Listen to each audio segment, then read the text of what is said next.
Welcome back. In this video, we're going to learn about assessing the trained.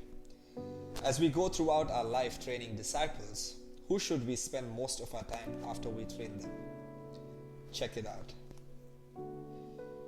So on assessing the trained, we have to remember that as we go throughout our time training disciples, whether this is as you go or at an event of training, four things will happen.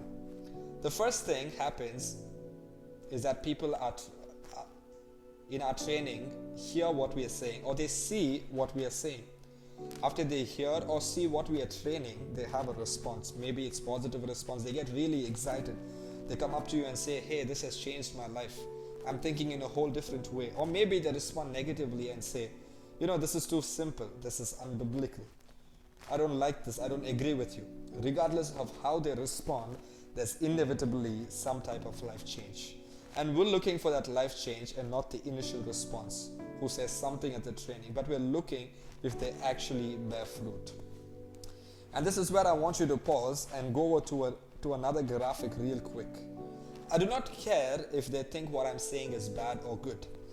I ultimately am wanting the disciple over here to hear from God.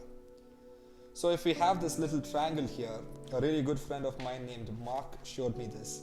But as a disciple myself, I'm constantly hearing from God and hopefully repenting and believing what God says through both His Spirit and His Word and the church community. So through what the Spirit and the Word is saying and the church community, I'm hearing what God is saying and I'm responding. Now as we're hearing and responding, faithfully going and making disciples, the Lord will bring us to people to disciple. Now if we make it our goal here that our disciple needs to hear and respond to us, to me, then we've failed, because then we have become God in that disciple's life. They become dependent on us, and we see in many circles when disciples become dependent on the pastor or dependent upon a Christian leader to have that relationship with God. You'll hear a lot about this whenever you hear people talking, oh, that sermon was so great, I feel so fed, or I haven't been to church in a while so I feel very far from God. This disciple is living their life in relationship with God vigorously through a Christian figure, and this is not the goal of discipleship. Our goal in discipleship is rather simply just as we see in Acts chapter 8 about Philip and the Ethiopian eunuch. Our goal is to facilitate or to guide. In Acts chapter 8, where Philip met the Ethiopian eunuch, he asked the eunuch, hey, do you realize what you're reading? And the eunuch says, well, how can I unless I have somebody to guide me? So Philip gets up on the chariot and he explains that very passage all the way to Jesus. The Ethiopian eunuch ends up hearing from the Lord Himself. And he, the Ethiopian eunuch, says, what's preventing me from being baptized? Philip says, well, nothing.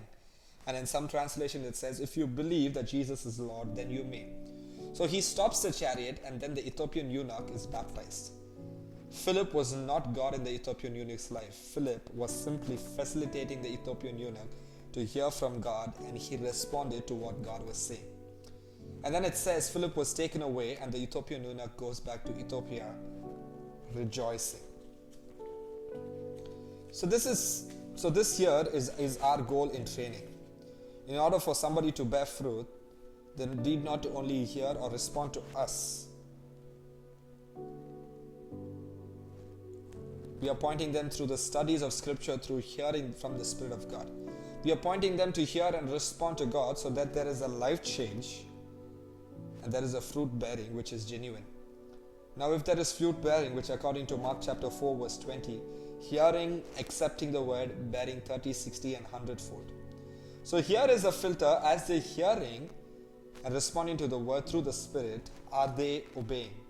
These are the faithful people, like Paul says to Timothy, to take what I've given to you, find faithful people, invest in those faithful people, so they can in turn invest in others. Also in John chapter 17, 20 to 21, how Jesus says, I not only pray for my disciples, but for all those who will hear my testimony that you sent me, Father, through them.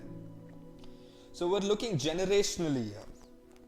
We're not looking to just gather tons of people who will listen to us. We're gathering people to train them, looking for the obedient, the faithful, available, teachable, those who will bear fruit. And then we want to invest 60 to 90 days a year into these people who will take what God is saying through His Word and His Spirit and begin to invest in others also. So that is how you assess the train. You're not only looking for an echo chamber, you're looking for a bunch of people to just or you're not just looking for a bunch of people to just give you a thumbs up and say, oh wow, that was amazing.